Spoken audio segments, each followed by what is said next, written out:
A famous director promised to cast me as the lead in his next film. You're perfect for the role, he murmured, pouring champagne. But there's one more audition. A private one. My stomach turned as he ran a hand over the script. Refuse, and I'll make sure you never work in this industry again.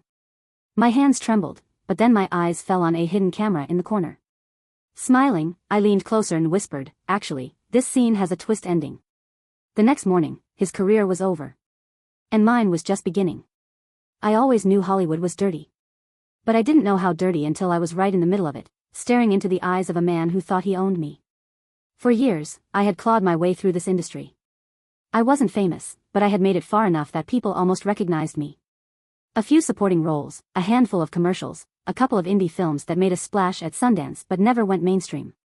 I was close, so close, to finally making it. Then came the call. Julian Carmichael. The Julian Carmichael, Oscar-winning director, billion-dollar films, the kind of guy whose name alone could open doors. My agent sounded like she was trying not to scream when she called me. Julian Carmichael wants to see you for the lead in his next film. I laughed because it felt like a joke. There was no way. No way he was considering me. But it was real. She sent over the details, the script, the time and place. It wasn't an open casting call, it was private. Only a handful of actresses had been invited. You have to kill this audition, she said. If he picks you, your career is set for life. I knew that. I felt that. So I prepared like my life depended on it. Because in a way, it did. When I walked into the audition room, my hands were shaking. Julian was sitting at a table, dressed in black, with an assistant beside him and a camera set up in the corner. Normal. Expected. Sit, he said, smiling, like we were old friends. I sat. The audition started. And it was perfect. I nailed every line, every emotion, every moment. Julian barely blinked the whole time. When I finished, there was a long, heavy silence. Then he clapped. Brilliant, he murmured. Absolutely brilliant. I almost cried. Then he stood, adjusting his expensive suit, and said, "You're perfect for the role."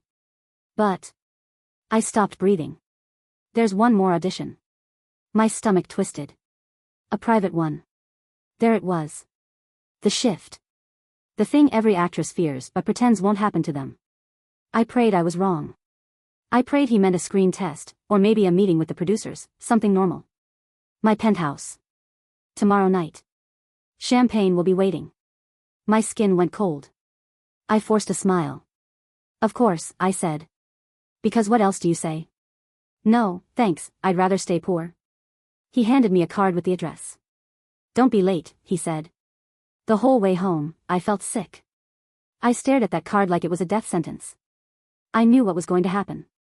I told myself maybe, I was imagining things. Maybe this was how the business worked at his level. Maybe it was a dinner. A meeting. A chance to discuss my character in detail. Maybe. But deep down, I knew. I knew. And I still went. Because this was my shot. Because I had worked too hard for too long to let fear hold me back. Because if I said no, I would never work in this town again. So the next night, I got dressed. Not too fancy, not too casual, just enough to look like I wasn't expecting anything. I told myself I'd stay an hour, be polite, and leave. I took an Uber to his penthouse in Beverly Hills. The moment the elevator doors opened, I felt it. The champagne was already poured. The lights were dimmed. And Julian was waiting in a silk robe. I froze. Relax, he said, holding up a glass. Let's toast to your future. I smiled like my heart wasn't pounding. Took the glass. Didn't drink. Sat down on the couch while he lowered himself into a chair across from me, swirling his champagne like we were in some old Hollywood film. You're talented, he said. So talented. But you're also lucky. Because I don't do this often. Liar. I see something special in you, he continued. But this business, it's all about relationships. Who you know. Who you trust. Who you're willing to share yourself with. There it was. I tried to act confused. What do you mean? He laughed. Come on, sweetheart. Let's not pretend. We both know why you're here. His eyes flicked to the bedroom. I gripped my glass tighter. I just want to talk about the role, I said carefully. His smile widened. We will. But first, why don't you come sit with me? His hand patted the space beside him. I hesitated. His smile faded. You do want the role, don't you? There it was. The threat. Soft, polite, but clear. Refuse, and I was done. Refuse, and my career was over. I stared at him. My hands were shaking. And then, I saw it. A blinking red light in the corner. A hidden camera. That's when I knew. This wasn't just me. I wasn't the first. And I wouldn't be the last. My whole body went still. The camera was small, barely noticeable, tucked into the corner like a forgotten piece of decor. But I saw it. And once I saw it, I couldn't unsee it. My pulse pounded in my ears. Whose camera was it? His? Did he record his auditions for his own sick collection? For leverage? To humiliate women if they tried to talk? Or was it someone else's? Someone watching him? Someone who had been here before? Julian's voice pulled me back. You're quiet, he said, tilting his head. Nervous? I forced a smile. Just thinking. About what? I let out a shaky laugh, trying to seem flustered. About what this means for me. This role. My future. His smile returned. Now you're getting it. I swallowed. I needed time to think, to plan, to figure out my next move. So I stalled. I leaned back, pretending to relax, pretending to be the wide-eyed, eager actress he wanted me to be. Tell me about the character, I said, running my fingers along the stem of my glass. I want to understand her fully. Julian chuckled, sinking deeper into his chair, legs spread wide like he owned the whole damn world. She's desperate, he said. A survivor. A woman who knows she has to do what it takes to get ahead. Sound familiar? I forced another smile, my eyes darting to the camera again. The little red light blinked. Who put it there? I needed to find out. Do you live alone? I asked, tilting my head like I was just making conversation. Julian arched a brow. Why? Just curious. This place is huge. I figured you'd have, I don't know. A housekeeper. A girlfriend? His lips twitched, amused. No girlfriend. He took a slow sip of his drink. And the housekeeper doesn't come at night. It's just us, sweetheart. No one else. No one to walk in. No one to help. I glanced at my phone, still in my purse. If I texted someone now, he'd see. If I ran, he might block the elevator. But the camera, that camera, was my way out. I just had to figure out how. A loud ding made me jump. The elevator. Someone was coming up. Julian frowned, his eyes flicking toward the entrance. Stay here. His voice had a sharp edge now. He stood and walked toward the elevator, adjusting the robe like he was annoyed by the interruption. I took my chance. The moment his back was turned, I moved. Fast. I slid off the couch, grabbed my purse, and crept toward the camera. It was tucked high on a bookshelf, barely visible behind a small sculpture. My fingers grazed the edge of it. What the hell are you doing? I froze. Julian was staring at me, his face twisted in something between suspicion and amusement. I swallowed hard. Just admiring your collection, I lied, nodding toward the sculptures. His eyes narrowed. The elevator dinged again. Julian exhaled sharply and turned back toward the entrance. I had seconds. I yanked the tiny camera from its spot and shoved it into my purse just as the elevator doors slid open. And then, my stomach dropped. Because the man stepping out, the one who had just arrived, was someone I knew. My breath caught in my throat. I knew him. Not like friends knew each other, but I had seen his face before. Many times. On red carpets. In movie posters. In gossip columns linked to some of the biggest actresses in Hollywood. Elliot Grayson. A producer. A powerful one. Bigger than Julian. Bigger than almost anyone. And he was walking into Julian's penthouse like he belonged there. Julian's tense posture melted the second he saw him. Jesus, Elliot. You scared the shit out of me. Elliot gave him a slow smirk, stepping inside, adjusting his expensive suit like this was all routine. Like he did this all the time. Didn't know you had company, Elliot said, his eyes flicking to me. His gaze was sharp. Assessing. He knew who I was. I could see it. I forced myself to smile, even though my heart was pounding.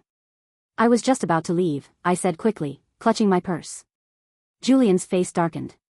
We're still talking about the role, he said, his voice smooth but firm. A reminder. A warning.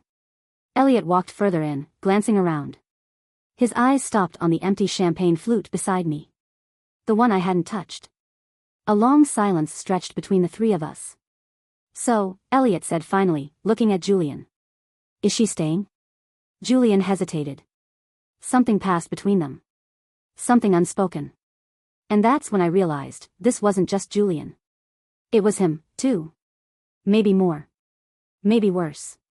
My blood went ice cold. I had to get out. I stood quickly, forcing an apologetic laugh. Actually, I have an early call time tomorrow. I should go. Julian smiled. Sweetheart. His voice was dripping with fake warmth. I told you, this business is about relationships. I tightened my grip on my purse, my fingers brushing against the hidden camera inside. And I'd love to build one, I said, my voice steady even though my hands were shaking. But I need to get some rest. Elliot stepped closer. Are you sure? He asked, tilting his head. It's not every day Julian invites someone up here. That usually means he sees something special. I felt sick. I nodded. I'm sure. Julian exhaled through his nose, clearly annoyed, but he didn't stop me. Instead, he gave me a knowing smile. Fine, he said. But let's set up another meeting. Soon. I nodded like I agreed, like I wanted to come back, like I wasn't about to run the second I hit the elevator. Julian walked me to the door.